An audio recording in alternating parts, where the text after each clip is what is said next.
They think greatness is loud, crowds, lights, applause. But the truth is, it's quiet. So quiet that you start hearing things you tried to ignore for years. People watched every move I made. They studied the results. They argued about the wins. But no one really asked what it took to stay there. I was visible to everyone, yet understood by almost no one. There's a difference between being admired and being known, and I learned that difference the hard way. When you chase greatness, you don't just give up time. You give up pieces of yourself one decision at a time. Not dramatically, not all at once. Quietly. While the world is cheering, something else is happening in the background. Relationships don't break loudly. They fade. Moments don't disappear suddenly. They're postponed. Until one day, they're gone. I told myself it was temporary, that I'd make it up later, that the sacrifice would make sense in the end. That's what you tell yourself when stopping feels more terrifying than losing. Greatness doesn't ask if you're ready. It just keeps taking. And at first you let it. Because the cost doesn't show up immediately. It shows up slowly, in the silence. At first I didn't notice what I was losing. Because loss doesn't always look like pain. Sometimes it looks like focus. I was doing what I said I would do. Working, training, obsessing over the details, telling myself this was discipline. And maybe it was. But discipline has a shadow side. It teaches you how to ignore things, how to delay feelings, how to convince yourself that everything can wait. Birthdays became later. Conversations became shorter. Silence became normal. Not because I didn't care, but because caring required time I refused to give. People around me learned something important. If they wanted access to me, they had to fit into the schedule, and slowly, they stopped trying. I didn't hear arguments. I didn't see doors slam. I saw understanding. The quiet kind that looks like patience but feels like distance. That's how greatness collects its debt. Not with chaos, with acceptance. You tell yourself this is the price, that everyone who's great pays it. But no one really tells you what it feels like to be alone in a room full of people who support you from a distance. You start confusing respect with connection. They respect the work. They respect the image. But respect doesn't sit with you when the noise is gone. And I didn't realize how empty that space had become until there was nothing left to distract me from it. The strange part is, the more I gave to the work, the less human I became to everyone else. They stopped seeing effort. They saw expectation. They stopped seeing discipline. They saw distance. And I understand why. From the outside, it looked like I chose this, like I wanted the separation. But obsession doesn't feel like a choice when it's the only thing holding you together. People call it intensity. They admire it. They quote it. What they don't see is how that intensity builds walls you never meant to create. You don't explain yourself anymore. Not because you don't care, but because explaining feels like weakness. So you stay silent. And silence is dangerous.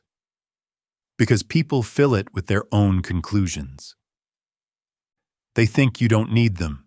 They think you're cold. They think you're unreachable. And after a while, they stop reaching. That's when misunderstanding becomes permanent. You start living inside a version of yourself that everyone else created. Strong, focused, unbreakable. And once that image exists, you're not allowed to contradict it. Not without disappointing someone. So you carry it. Every day. Without complaint. Because if you let it drop, everything you built might fall with it. There were moments when walking away would have been simpler, not from the work, but from the weight. The expectations didn't disappear when I was tired. They got heavier. Pain became routine. Not dramatic pain, the kind you learn to work around. You stop asking how you feel and start asking what still works. That's how staying becomes automatic. People think you stay because you're fearless, because you love the challenge, because you don't know how to quit. The truth is quieter than that. You stay because leaving would force you to face everything you avoided along the way.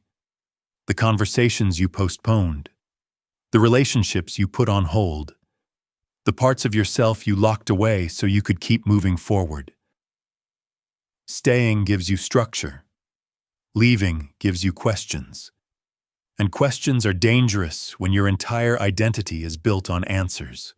So you keep going, not for applause, not for legacy, but because stopping would mean admitting how much this cost you. And I wasn't ready for that. Not yet. Somewhere along the way, I stopped expecting anyone to understand. That wasn't bitterness. It was survival. When you carry something long enough, you learn how to balance it alone.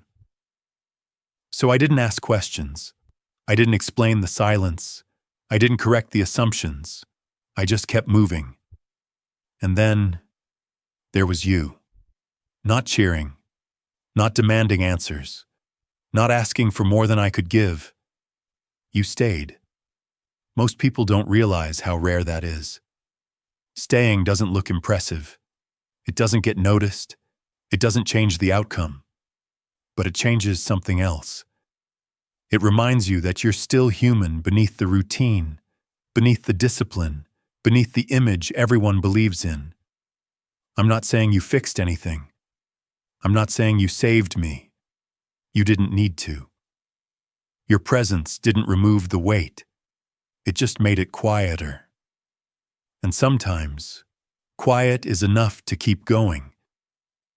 There are questions I still don't have answers to. Not because I never asked them, but because I was afraid of what they might take away. What does it mean to win if the people you wanted to share it with aren't there anymore? At what point does dedication turn into avoidance? And how long can you call something sacrifice before it becomes loss? I used to believe balance was weakness, that hesitation was doubt, that slowing down meant falling behind. So I didn't slow down. I didn't sit with discomfort. I trained past it, worked past it, ignored it. That works for a while, until the noise fades, until the schedule empties, until you're left alone with the questions you outran for years. And that's the part no one prepares you for. Not the pressure, not the criticism, the stillness. Because in stillness, there's nothing left to distract you from what it all cost. I don't talk about hope the way people expect. Hope isn't loud. It doesn't announce itself. It doesn't erase what's already happened. Hope is quieter than regret, smaller than ambition. It shows up when nothing else does. For me, hope wasn't in winning again. It wasn't in proving anyone wrong. It was in moments that asked for nothing. A conversation without an agenda, silence that didn't need to be filled. Someone listening without trying to fix me. Hope didn't give me answers. It didn't undo the cost. But it reminded me that loss doesn't have to be the end of the story. That even after everything you give away, something can still remain. Not enough to change the past, just enough to keep you present. And sometimes, being present is the bravest thing you can do. I don't have a clean ending for this. No lesson that ties it all together. No moment where everything finally makes sense. Some things never do. Greatness gave me purpose. It gave me structure. It gave me a reason to keep going when stopping felt impossible. But it also took things I didn't realize I'd miss, until they were already gone.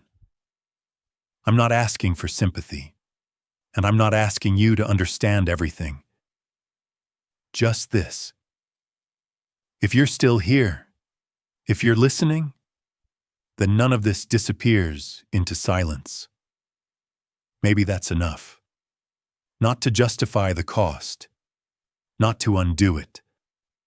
Just enough to know that the weight was seen, and that, for once, I didn't carry it completely alone.